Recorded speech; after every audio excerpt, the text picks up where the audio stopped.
Okay, so in this video we're going to take a quick look at our 6 base spirits. So these are spirits that you will need as your staple components of your bar. So there are many different spirits on the market, but they all begin with a 6 base spirit. So we're going to take a look at these for today. So we're going to begin with, we've got here, this is a tequila spirit. So tequila, it's native to Mexico, and it begins its life with the agave plant. So that's how tequila's formed. You can use tequila in a whole host of different spirits, margarita being one of the more popular spirits. So that's our base spirit number 1. Base spirit 2, we have a brandy spirit. So brandy is one of the older spirits in the market. The distinctive thing about brandy is that it's formed with apricot, so it's quite a sweet spirit. Not often many people think that, but it is a sweeter spirit. Typically brandy is often served on its own as a single spirit, served in a brandy glass. However, there are many cocktails out in the market that will include brandy. And our next one is a gin spirit. So this spirit has risen hugely in the market. This is probably one of the spirits that a lot of people have gotten into drinking in more recent ages and more recent years. So gin is distilled using juniper berries. That's the distinctive thing about gin. And again, it's used in a whole host of different cocktails. However, it is a really popular drink to be served with just a tonic, so a soft mixer. There's a massive market for gin at the moment, and all the different spirits and mixers that go alongside it. So that is our gin. So the next one that we've got here is vodka. So this is probably one of the more well-known spirits. The distinctive thing about vodka is that it's distilled using potatoes. So again, vodka is a really versatile spirit. It can be mixed with a whole host of different spirits and juices to make a whole manner of cocktails. So that is our vodka. And then the next one that we've got is rum. So this is in fact a flavoured rum, but rum is also quite a sweet spirit. It's distilled using sugar syrups and the sugar cane. So again, it's really sweet. It's quite adaptable to a lot of different palates as well, because it's sweet. The last one that we have then is whiskey. So whiskey is quite a distinctive spirit as well. It's got a whole manner of different variations to it. You can get blended spirits, you can get single malt spirits, but whiskey as a whole, it begins its life very similar to the distilling process of gin. However, it's casked for a longer period of time. It's distilled using soils and peats, and it's casked in a barrel for an extensive period of time, which develops this oaky colour to it.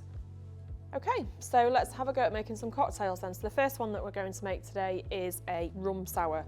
Now, you can make this drink with a whiskey. However, currently rum is rising quite dramatically in the market. So today we're going to have a look at using a rum in our cocktail. So this rum is actually a flavoured rum. So again, it's going to add a little bit more complexity to our drink. So that's our rum that we're going to use today.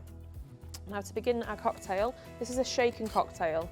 So I'm going to add my ingredients into the shaker. So I'm going to start by adding some ice into the shaker. So I'm going to fill about halfway full. And the reason why we put ice into our shaker is to chill the spirit down.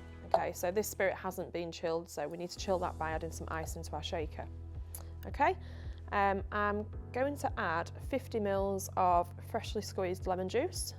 Goes into there. And I'm also going to add 50 ml of our rum.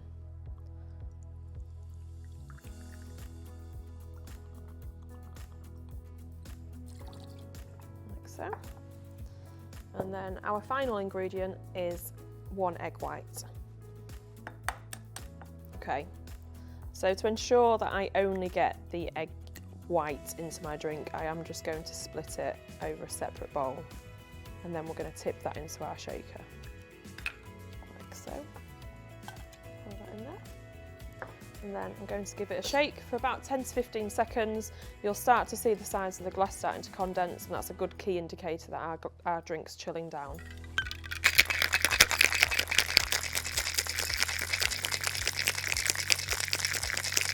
So you can start to see that the shaker's beginning to condense, so that's a good key indicator that our drink's beginning to chill down. Okay, and then I'm just going to remove the top, have a little look, see on the inside if it's beginning to foam on there. So by adding that egg white, that's actually adding a silkiness texture to our drink, and it'll add another element of visual presentation as well as taste to our cocktail. So what I'm going to do next is I'm going to fill my glass with quite a lot of ice. So I'm going to add quite a bit of ice to it. Again, it just adds to that presentation element of our final drink. And I'm going to remove the lid, take my strainer, and then pour it over the glass.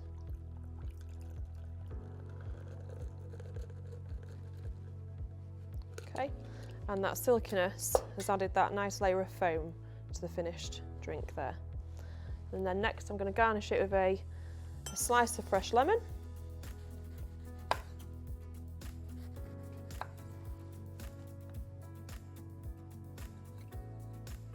And just add that on the side like so. And there we have it, our rum sour. Okay, we are going to make a espresso martini. So traditionally our espresso martini is served in a martini glass, so that's what we're going to use today. And the spirits that we need for this particular cocktail are vodka and a coffee liqueur. So there are variations of these spirits on the market, but today we're going to be using Grey Goose vodka and Kahlua coffee liqueur. So this is a shaken cocktail, so we are going to be using a shaker for this one, and I'm going to half fill this with ice.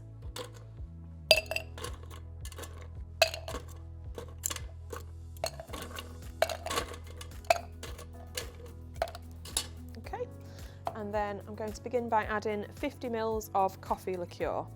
So I'm going to pour this directly into my shaker.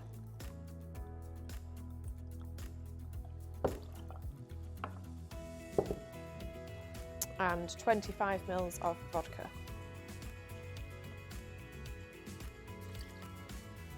And finally, I'm going to add a shot of fresh coffee espresso. Pop the cap on nice and tight and give this a shake for 15 to 20 seconds.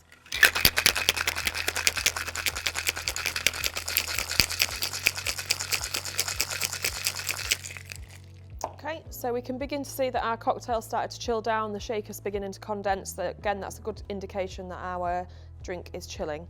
So I'm just going to remove the cap, just have a little check, see that my coffee liqueur is beginning to froth up. And then I'm going to pop my strainer on the top and pour it into my cocktail glass. Just going to give it a little wiggle to get that frothy top on there.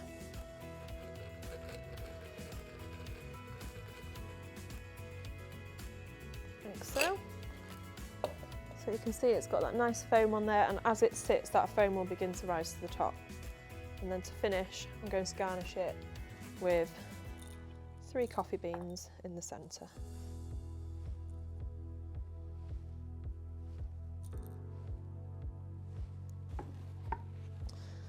And we'll present it nicely.